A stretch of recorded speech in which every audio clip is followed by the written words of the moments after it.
En Côte d'Ivoire, il paraît qu'Alassane Ouattara refuse de prêter serment.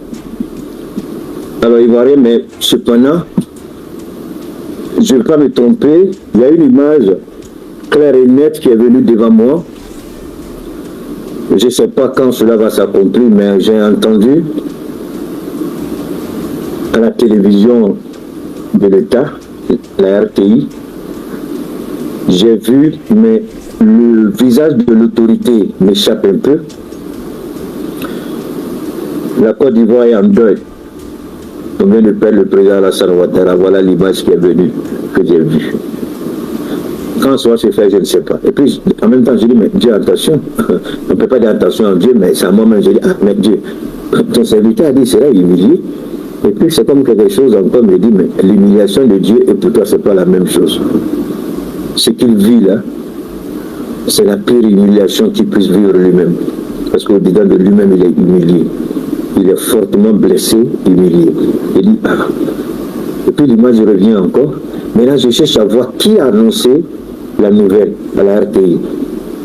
Je cherche à voir le visage, mais le visage ne m'apparaît pas clairement. La même expression revient encore.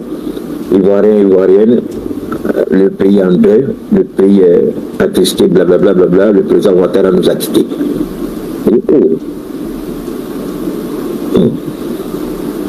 Et puis j'ai vu ma petite soeur la guêpe, elle est en train de danser dans son coin, comme elle aime danser là. J'ai vu Maïmouna Kamara, et puis j'ai vu Suleiman Babo, tout ça, et puis j'ai vu les rues de Paris. C'était la joie totale. Et à Abidjan, même on a vu les gens sont sortis avec les casseroles, les gens se sont mis à danser. Je dis, wow.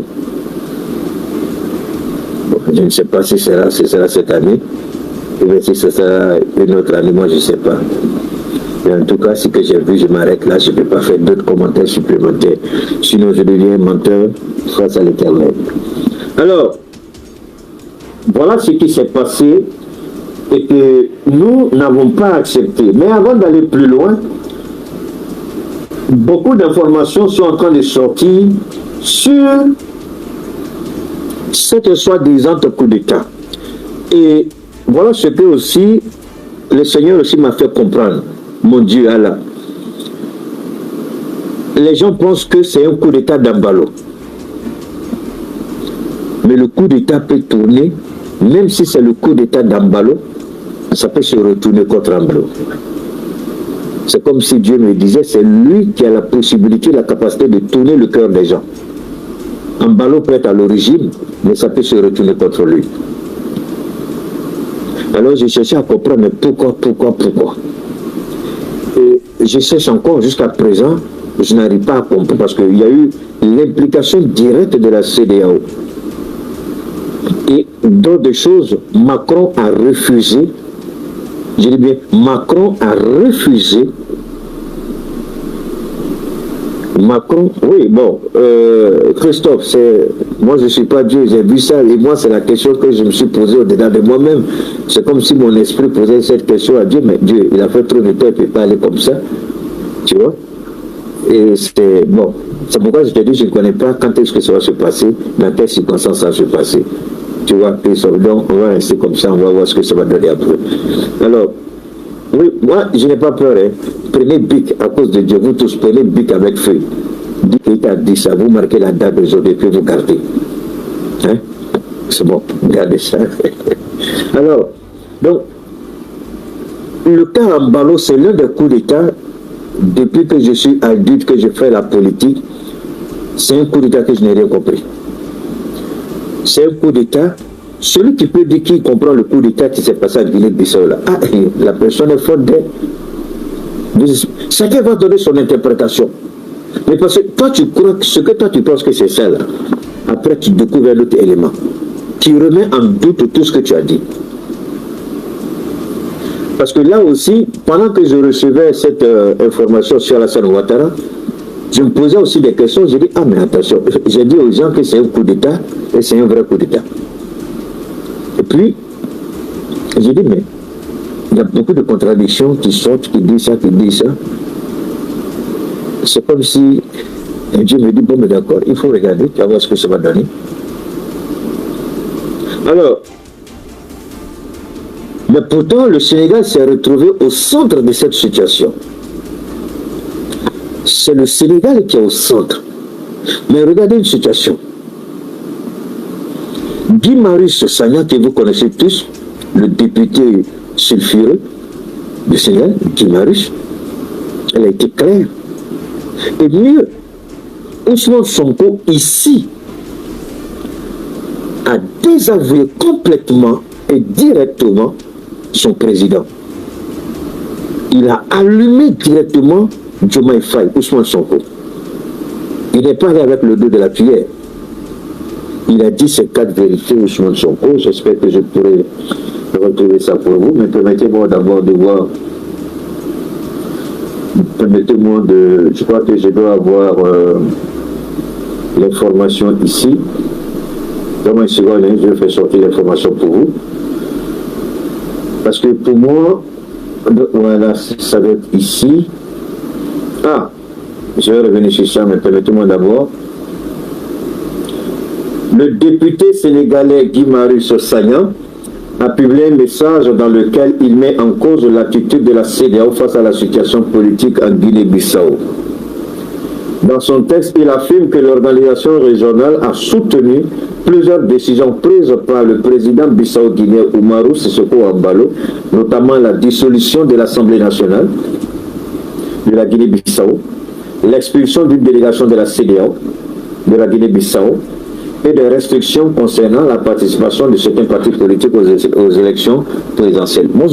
Et ça, c'est Guy Marius qui dit ça, je n'ai pas fini. Vous voyez? Oui, merci beaucoup mon frère Daniama. Comment vas-tu? J'aime pas trop citer les noms pour éviter que vous soyez une cible de ces idiots de la DST. Ah, j'allais oublier. J'ai un message pour la DST. J'espère qu'ils sont là. S'ils ne sont pas là, j'espère qu'ils ont des parents qui écoutent. Voilà le message de l'Éternel à la DST. Tous ceux qui se rendront coupables de parjure, de crimes, tous ceux qui vont s'associer au régime d'Alassane Ouattara pour commettre des crimes, pour interpeller, pour perturber la quiétude des familles.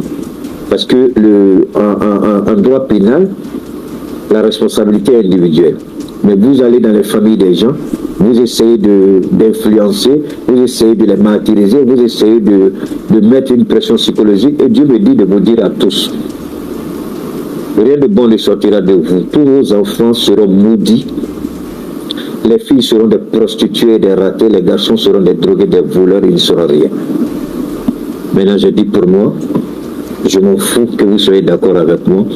Je m'en fous que vous ne soyez pas d'accord avec moi. Et en même temps, l'Éternel me ramène en arrière. Il dit, regarde un peu la DST du feu. On ne savait même pas qu'au feu, il y avait une DST à l'époque du feu.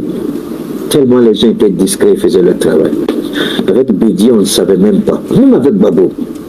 Mais c'est avec ces idiots-là qu'on a appris que la DST a été transformée en renseignement privé d'un bâtard appelé président Ouattara. Donc, vous tous là, de votre responsable, là, votre directeur de la DST, jusqu'au plus petit officier, là, Dieu dit, il maudit chacun de vous si vous vous rendez coupable de ce que je viens de citer.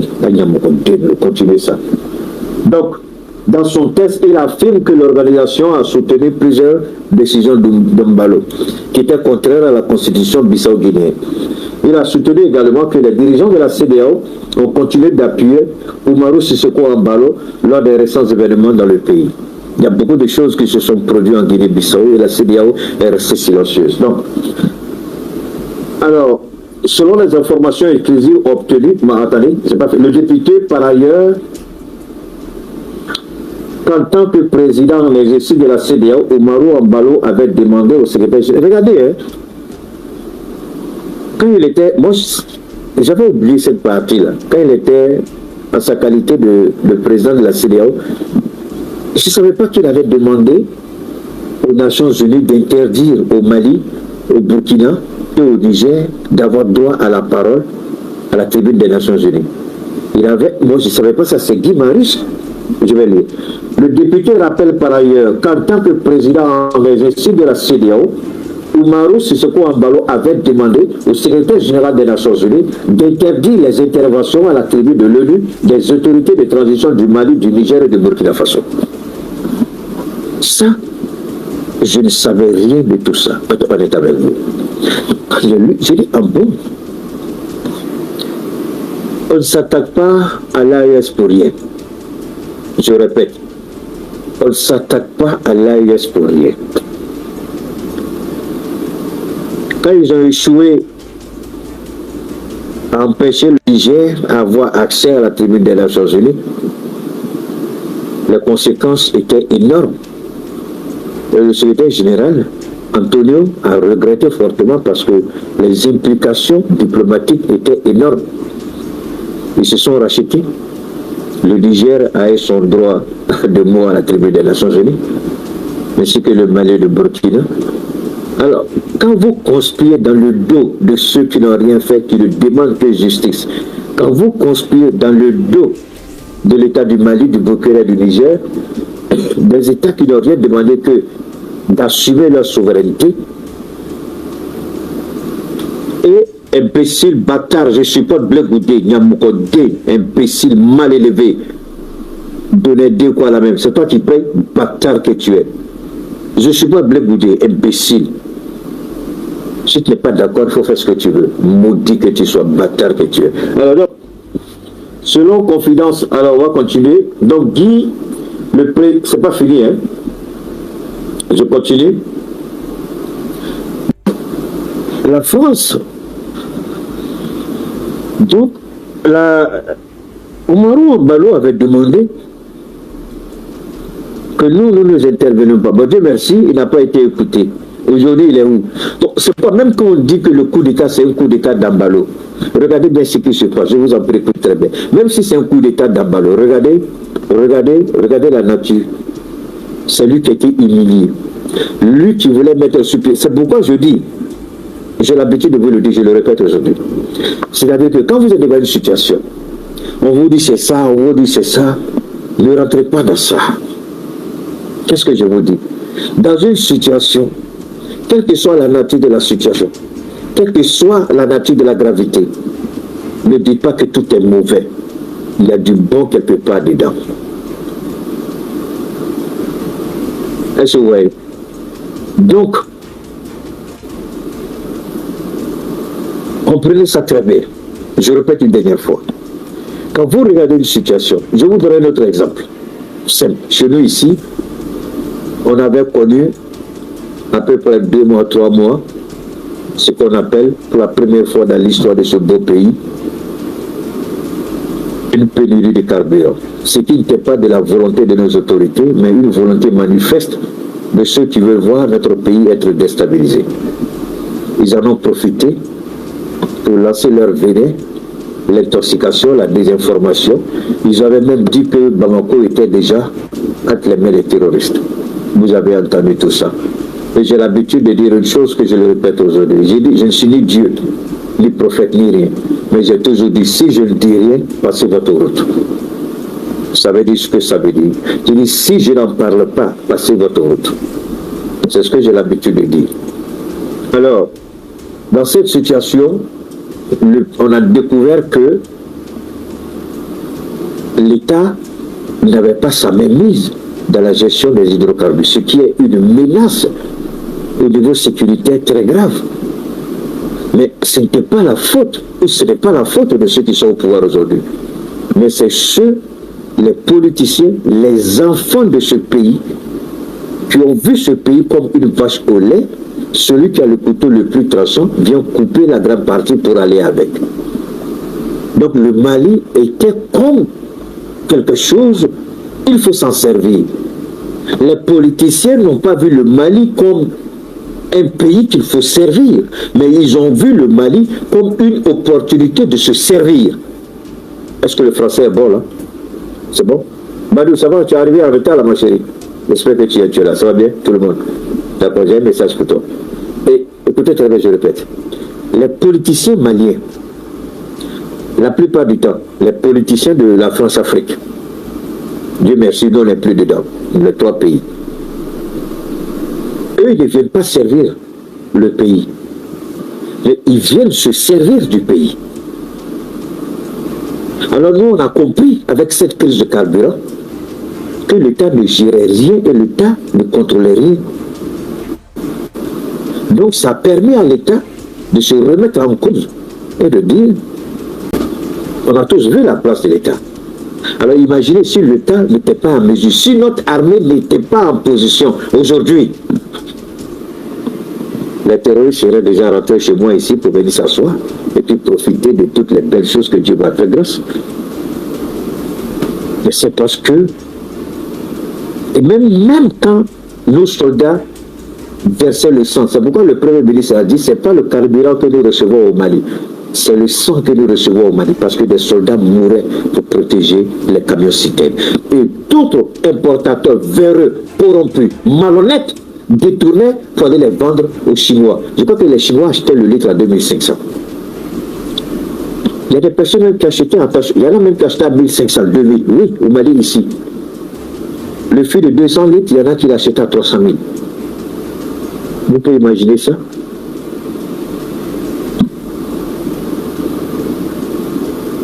Mais si on n'avait pas une armée digne de ce nom, si le Niger n'avait pas à son tour pris sa souveraineté, et si le Burkina n'était pas avec nous, on serait dans une situation catastrophique.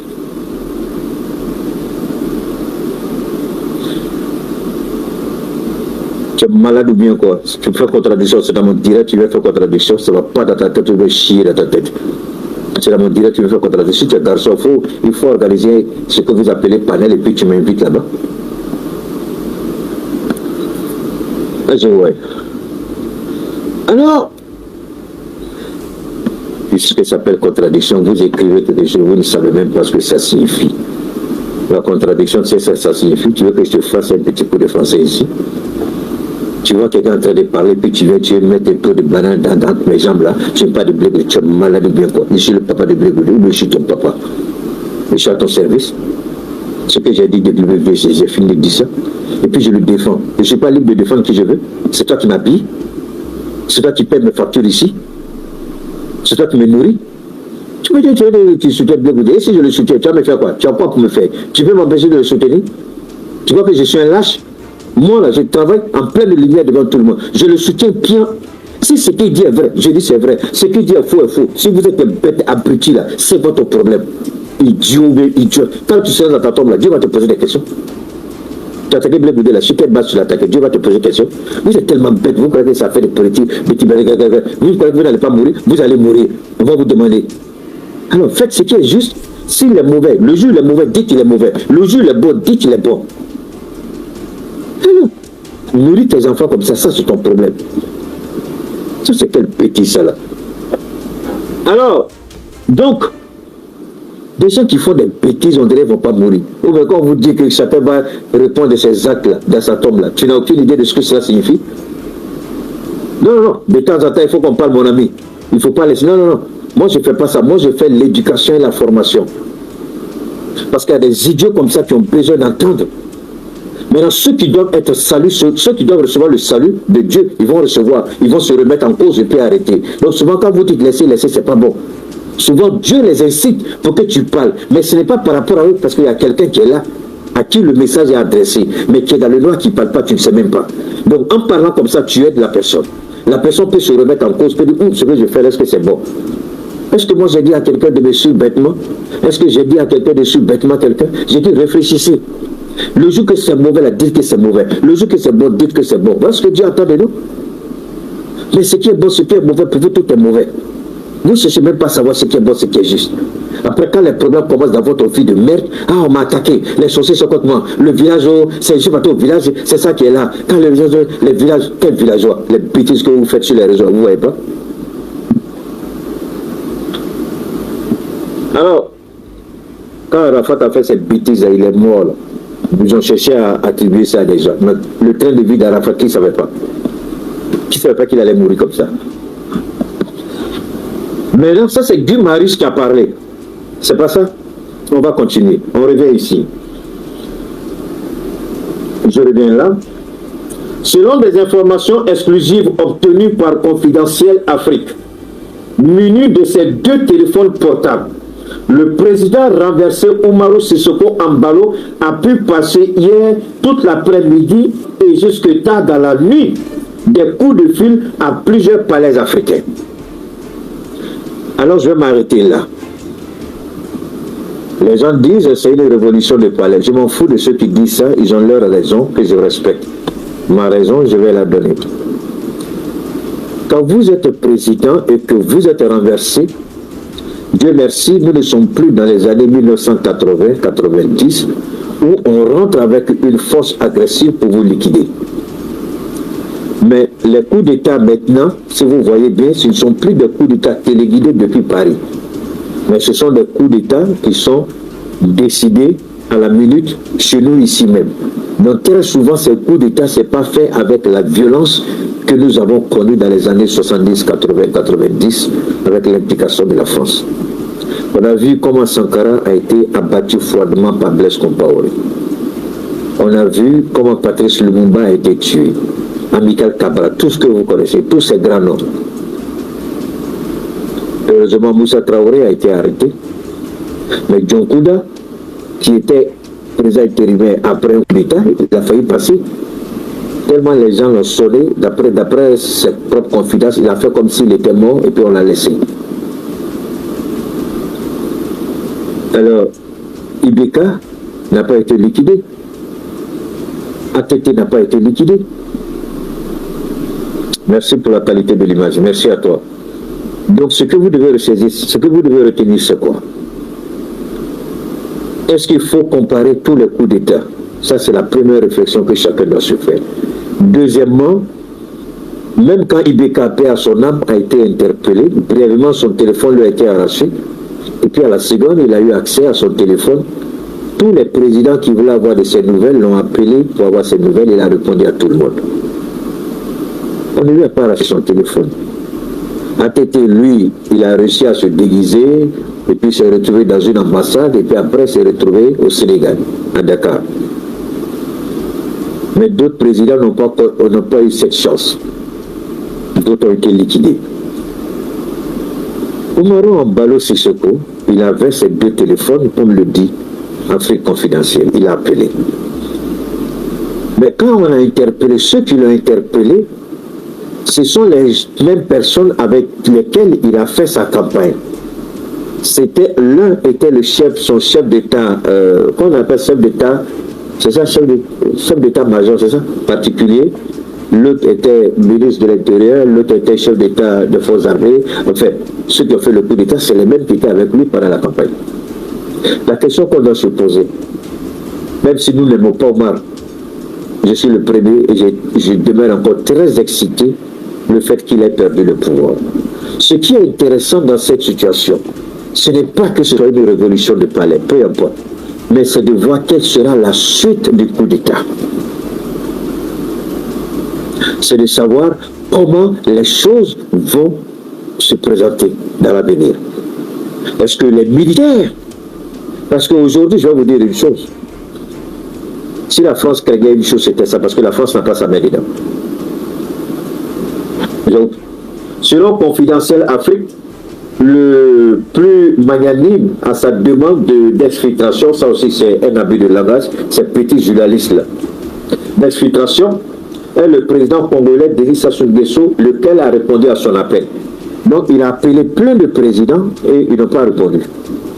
Alors, quand vous venez me dire que c'est un coup d'État préparé par Embalo lui-même, j'ai un peu de la peine à croire ça.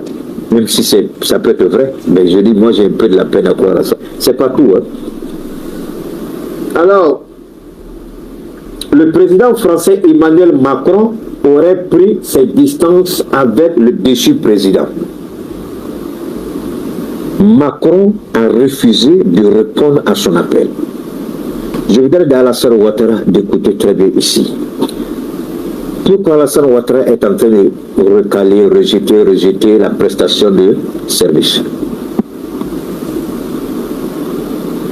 Madame Awa, j'ai donné le numéro de téléphone, vous me contactez dans mon WhatsApp par messagerie, je ne donne jamais les prix en direct, jamais. Donc, et puis je ne réponds jamais en direct. Vous voulez que je donne les prix? Non, je vends les produits, c'est vrai, mais ce n'est pas la priorité pendant mes directs. J'en profite pour en parler. Une fois que j'ai fini de parler, la parenthèse est fermée. Vous avez besoin de savoir me contacter dans ma boîte WhatsApp, c'est tout. Alors, écoutez bien, le président français a pris ses distances, mais pourquoi il a fait ça? Quand la France dit, et que les puissances, les grandes puissances de ce monde disent, nous n'avons pas d'amis mais des intérêts. Beaucoup n'ont pas compris. Beaucoup n'ont pas compris. Badou, j'ai pas fini, j'ai vu en toi, ma chérie Badou. Alors, je vais vous expliquer qu'est-ce que cela veut dire en réalité. Si vous avez la possibilité de manipuler les institutions, la constitution pour maintenir au pouvoir, dans ces pays-là, vous ne pouvez pas faire ça. Vous avez au maximum 2 mandats, et pendant les 2 mandats, quelle amitié vous allez sceller? Pendant les 2 mandats, vous venez pour défendre les intérêts pour lesquels vous avez été élu. Quand ils disent on n'a pas d'amis mais des intérêts, mais est-ce que c'est faux? Vous présentez un programme de société à vos électeurs en Europe, dans vos différents pays. Ils vous votent sur la base de ce programme.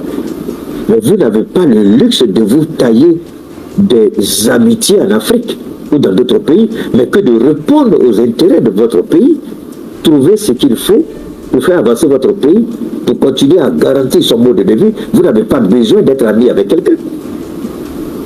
Voilà la réalité. Vous êtes là aujourd'hui, vous partez. Depuis que la guerre d'Ukraine a commencé là, combien de dirigeants européens ont été changés? En Grande-Bretagne, vous avez au moins 4 ou 5. D'accord? En France, Macron, c'est vrai qu'il est là, mais les premiers ministres, il y a eu comme les pleins. Parce que la crise ukrainienne a joué sur l'économie. En Italie, combien? En Espagne, combien? En Allemagne, combien? Voilà, ça c'est des choses qui sont... C'est des choses auxquelles il faut faire beaucoup attention. Alors ici, je lis ce dernier passage-là et puis on avance. L'homme fort de Brazzaville a pu s'entretenir avec son homologue ivoirien, Alassane Ouattara, pour l'accueillir à Abidjan en attendant de poser dans un autre pays qui va lui accorder son asile politique. Hey! Le président, donc Alassane Ouattara a refusé. Hey! Vous avez entendu hier, j'ai fait passer une de ces vidéos où il dit mon papa c'est Alassane Ouattara. Je suis le fils d'Alassane Ouattara. C'est pas ce qu'il a dit. Donc Denis Sassou Nguesso est le seul qui négociait. Donc quand vous nous dites que c'est un coup d'État arrangé, mais on a vu le coup d'État arrangé au Gabon. On a vu ce qui s'est passé avec Ali Bongo, avec sa famille. Vous avez dit, c'est vrai. Leur coup d'État, là, on a cru que ça allait donner de l'espoir au Gabonais. La vieille femme avec ses lunettes, là, celle qui m'a attaqué au Gabon, l'idiote qui m'a attaqué là. Alors, je lui dis, voilà, Emmanuel Macron est parti dans votre pays, il vous a donné une bicyclette. Bon, si je mettais ma bouche, je suis sûr que tu t'es assis dans ton petit coin et puis tu attendais. Si pas, j'ai sorti contre lui. Et Keïta, tu souffres. Hein? Donc, Macron va se moquer des Gabonais, vous acceptez ça. Keïta se plaint, vous attaquez Keïta, votre propre frère. Bon, voilà, Macron va aller chier sur votre tête au Gabon, là, vous allez faire quoi? Alors, donc, Ouattara a refusé de recevoir Embalo. Le président sénégalais Bassirou Faye est resté injoignable en début de matin, alors que le président congolais tentait des heures et des heures. Alors, pourquoi Bassirou ne voulait pas? Alors, ça c'est le mystère qu'on va chercher à savoir. Bassirou ne voulait pas, mais pourquoi en fait il a accepté après?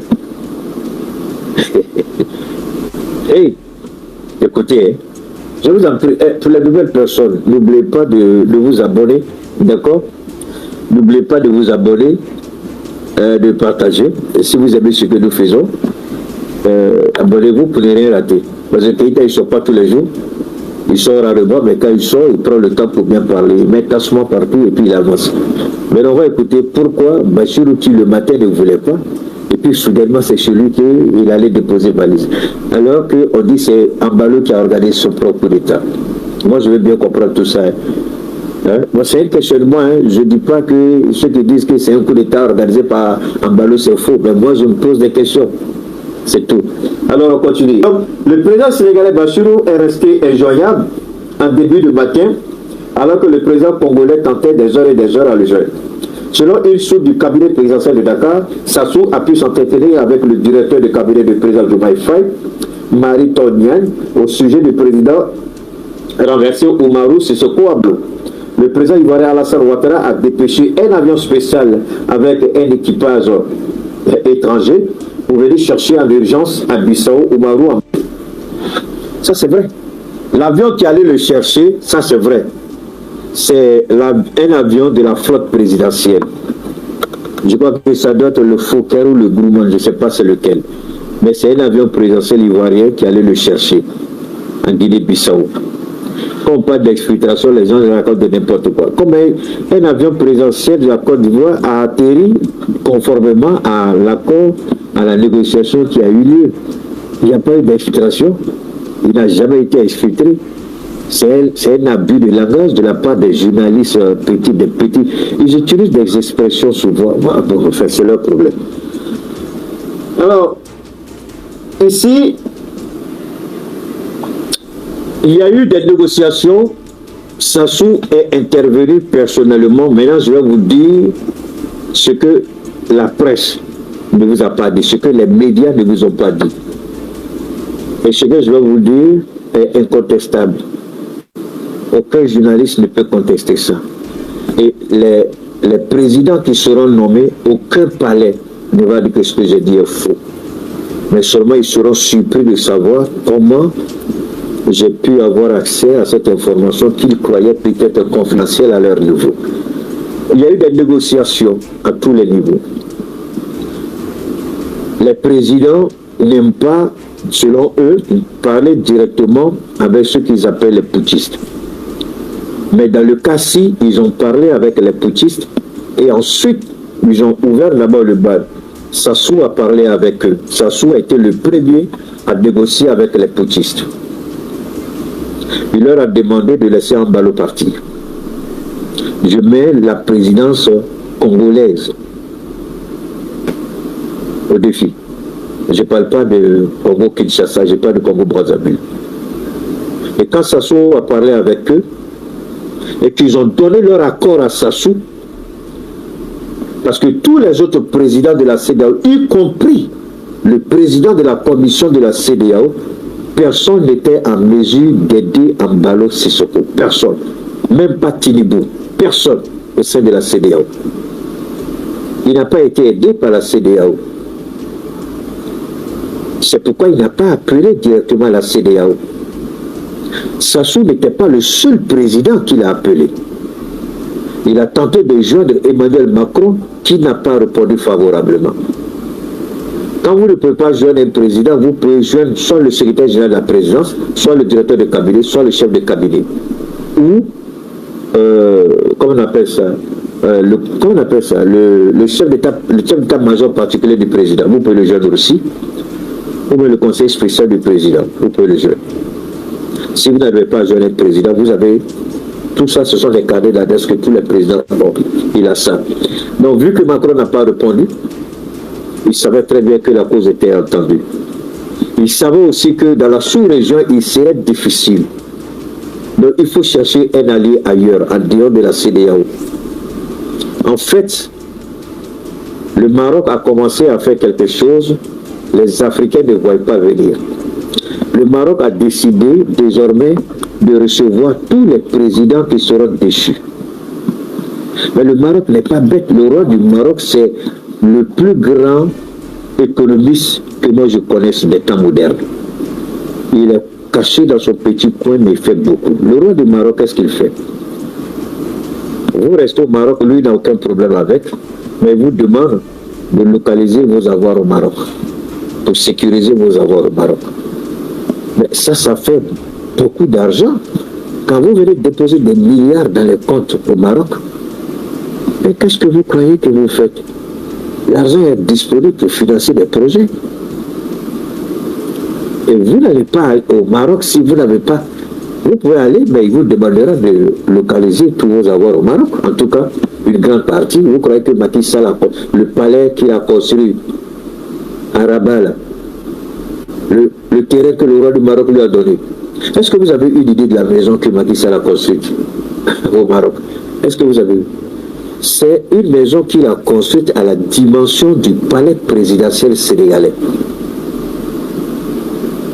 Je répète, Macky Sall a construit sa maison là. Il a construit ça à la dimension du palais présidentiel du Sénégal, au Maroc.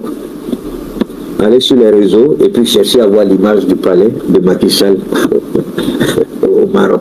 C'est là-bas qu'il est. Mais alors en réalité, Oumarou Embalo Sissoko, c'est au Maroc qu'il doit aller. Il ne peut pas rester au Sénégal. Et le roi du Maroc a déjà tendu la perche, mais il ne pouvait pas aller là-bas directement puisque c'était chaud. Alors Ouattara a dit, je mets un avion à sa disposition, mais il ne peut pas venir en Côte d'Ivoire. Parce que Ouattara a peur. Il n'est pas garçon comme il a reçu Blaise Compaoré là. Il ne peut pas recevoir Embalo comme ça à Abidjan. Ce sera trop dangereux pour lui. Il a déjà de sérieux problèmes avec ce qui s'est passé. Et Ouattara, il est beaucoup, comment vous appelez ça? Il est beaucoup ancré dans le mysticisme. Amener Embalo en Côte d'Ivoire, c'est comme si Embalo, la poisse qui suit Embalo, le malheur qui suit Embalo, recevoir Embalo en Côte d'Ivoire, il va venir avec ce malheur-là. Et lui aussi, son pouvoir risque de tomber. Donc Ouattara, ce mysticisme-là, dans sa tête, l'a empêché tout de suite de dire oui. Ce n'est voulait le recevoir. C'est quelqu'un qui a montré qu'il est fort, qu'il est garçon, qu'il peut faire quelque chose. Mais là, le mysticisme a pris le dessus. Il a refusé. Il a refusé, il ne voulait pas. Il envoie son avion. Il fait escale à Dakar, de Dakar, puisque c'est toute sa famille qui devait sortir avec certains proches. Donc, l'avion qui est parti pouvait prendre aisément tous ceux qui étaient autour de lui. Tous les membres de sa famille, avec certains proches, ils sont tous montés dans l'avion les a laissés à Dakar, à la demande des trois présidents, Sassou, Ouattara, et puis finalement, parce que Bachirou ne voulait pas rentrer en contact avec lui, parce que Bachirou a la grande gueule de nous attaquer ici comme étant des putschistes. Et Bachirou était très gêné d'accepter de recevoir Embalo au Sénégal. Mais Ouattara lui a demandé de le faire et ils savent tous que quand Ouattara dit quelque chose, pour eux directement ça vient de leur patron Emmanuel Macron. Et Sassou savait que s'il demande à Ouattara, forcément le Sénégal allait l'accueillir.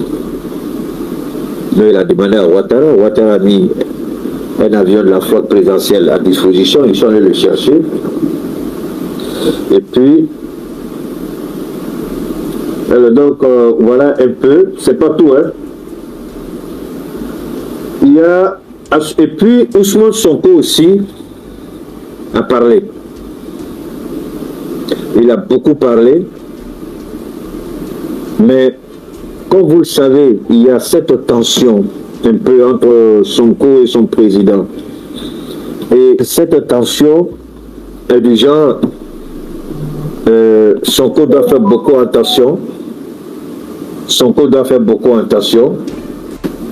Mais ici, il n'a pas tourné au-dessus du pot parce qu'il sait qui est Oumarou Embalo Sissoko. Il sait quels sont les torts que ce monsieur a causés. Et c'est la grande gueule qu'il avait. Il a vu son comportement et son arrogance. Donc c'est pourquoi Sonko n'a pas... Enfin, il a dit ce qu'il pensait, mais le président a pris sa décision, c'est tout. Et c'est Ouattara qui a demandé à Bachirou d'accueillir. Maintenant, on peut épiloguer, on peut discuter, on peut contester et dire que ce coup d'État, c'est pas un coup d'État comme ça, c'est un coup d'État arrangé. Mais si c'est un coup d'État arrangé, je voudrais qu'on m'explique pourquoi il a eu tous ces problèmes, parce qu'il a eu du temps pour trouver quelqu'un. Personne ne voulait l'aider, personne. Alors quand on veut préparer un coup d'État comme ça, c'est qu'on prend le temps de prévenir 2 ou 3 personnes. On prend le temps de préparer sa porte de sortie. Alors pourquoi personne ne voulait le recevoir? Je ne dis pas que ce n'est pas un coup d'État arrangé. Je dis, supposons que ce soit un coup d'État arrangé. Pourquoi il a eu toutes les difficultés? Parce que si c'était un coup d'État arrangé, franchement, il allait mettre 1 ou 2 présidents dans la confidence qui tout de suite allaient sortir pour faire des déclarations. Mais vous avez vu, c'est resté pratiquement... Parce que personne n'a rien compris dans ce coup d'État. Et puis regardez encore ce coup d'État, comment ça a été fait.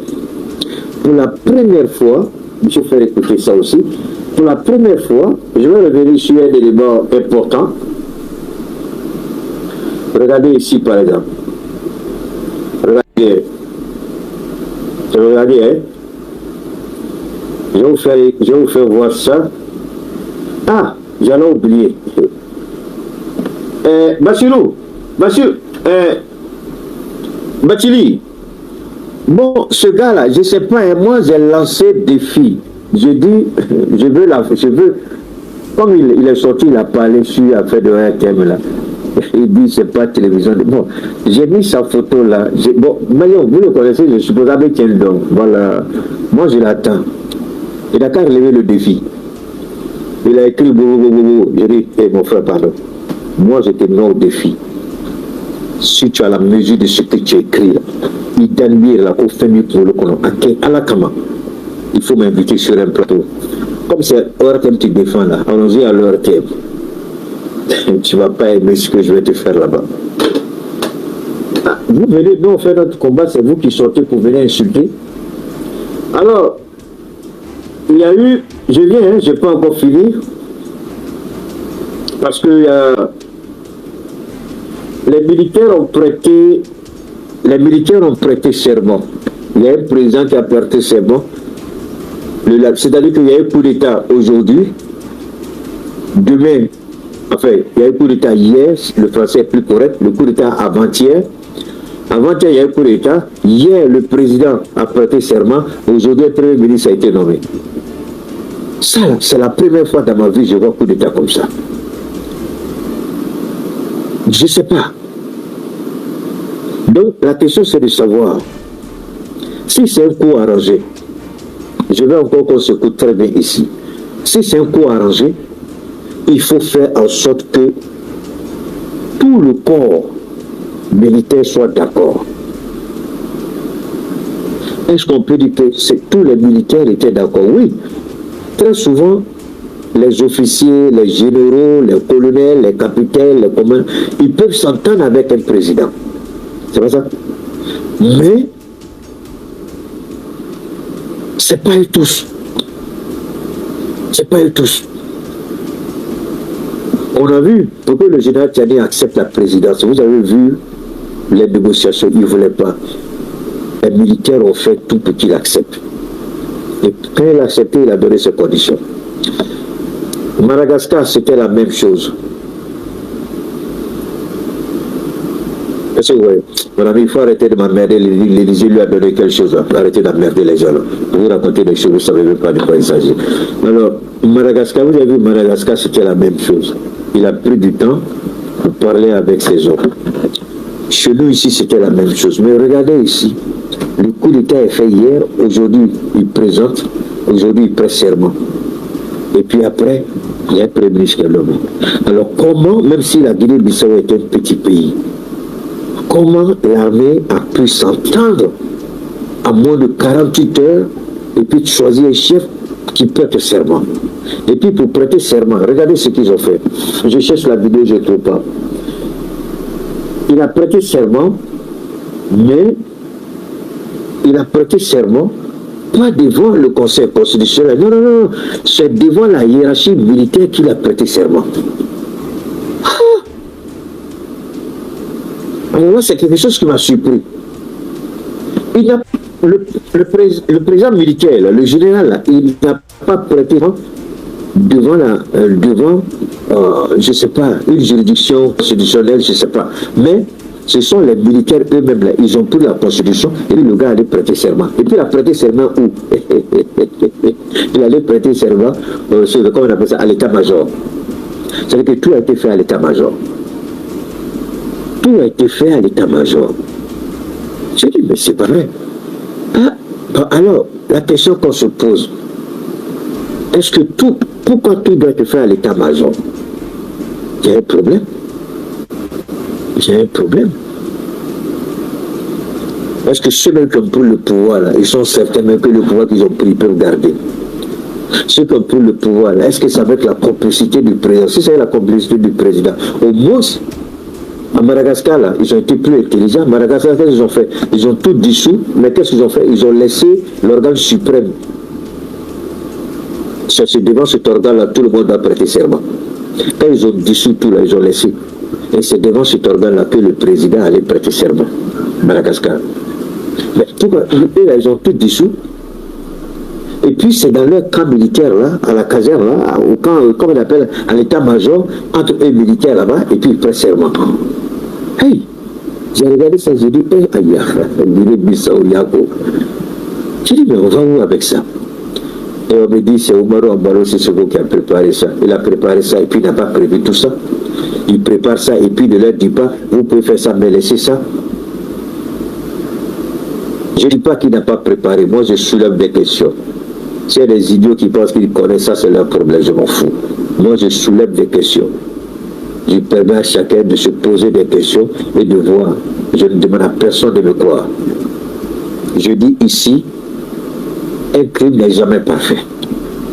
Si Ambalo avait sa main dedans, le fait qu'aucun président de la CEDEAO, à l'exception du criminel, dictateur, sanguinaire, voleur et assassin, vendeur de drogue, corrupteur et blanchisseur d'argent, Alassane Ouattara, si ce n'est pas lui, en complicité avec les idiots de la DST qui volent, qui pillent tous des vendeurs de drogue, alors, dites-moi une seule chose. Pourquoi aussi des erreurs aussi flagrantes sont visibles? Ambalo savait qu'il avait perdu les élections. Ceux qui étaient avec... Attendez, je vais vous poser une seule question. C'est-à-dire que souvent, quand les gens ne sont pas d'accord avec vous, c'est-à-dire que tout ce qui peut coller à vous, ils vont le dire. Mais, quand c'est d'autres personnes, on dit... Parce qu'on dit, écoutez très bien, on dit, c'est votre meilleur ami qui peut vous taper dans le dos. Beaucoup d'hommes ont connu des trahisons de la part de leurs épouses, mais qui chevauchaient la femme dans le dos du monsieur, les meilleurs amis.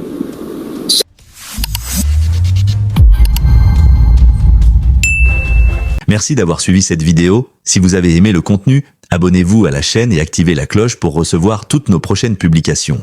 Laissez aussi vos avis dans les commentaires. Vos retours comptent énormément et nous aident à améliorer chaque nouvelle vidéo. Merci pour votre soutien et à très bientôt.